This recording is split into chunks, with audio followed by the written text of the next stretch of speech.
Assalamualaikum warahmatullahi wabarakatuh. Innal hamdalillah nahmaduhu wa nasta'inuhu wa nastaghfiruh wa na'udzu billahi min shururi anfusina wa min sayyiati a'malina. May yahdihillahu fala mudilla lahu wa may yudlil fala hadiya lahu. Asyhadu an la ilaha illallah wahdahu la syarika lahu wa asyhadu anna Muhammadan 'abduhu wa rasuluh la nabiyya ba'da, amma ba'du.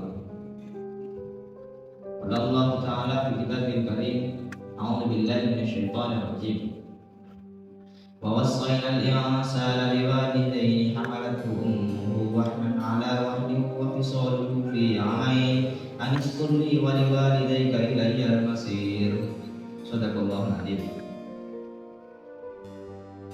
Pertama dan yang paling utama, marilah kita panjatkan puja dan puji syukur kehadirat Allah Subhanahu wa taala yang telah memberikan rahmat, taufik serta hidayahnya kepada kita semua, sehingga kita dapat melaksanakan sholat subuh secara bersamaan dengan keadaan sehat walafiat tanpa halangan suatu apapun.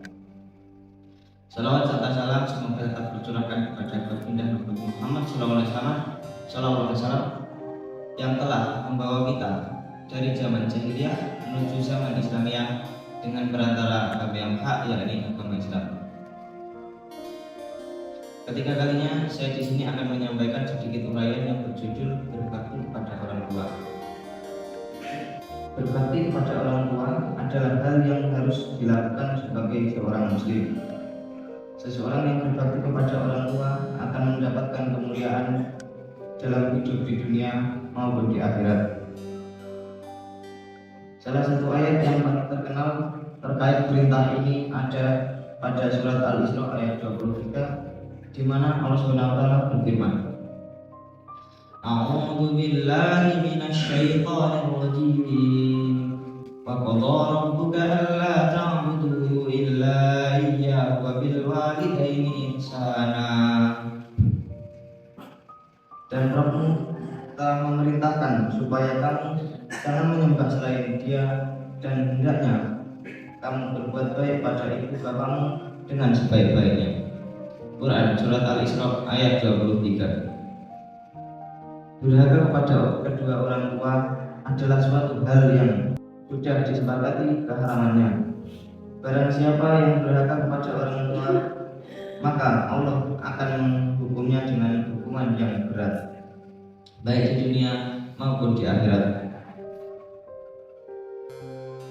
Dari Anas bin Malik radhiyallahu anhu, Rasulullah SAW bersabda, siapa yang ingin dipanjangkan umurnya dan ditambahkan rezekinya, maka hendaknya ia berbakti kepada orang tua dan menyambung tali silaturahmi. Keutamaan berbakti kepada orang tua antara lain adalah: 1. Amal yang paling dicintai Allah Subhanahu wa taala. 2. Amal yang paling utama. 3. Mendapatkan keberuntungan dari Allah Subhanahu wa taala.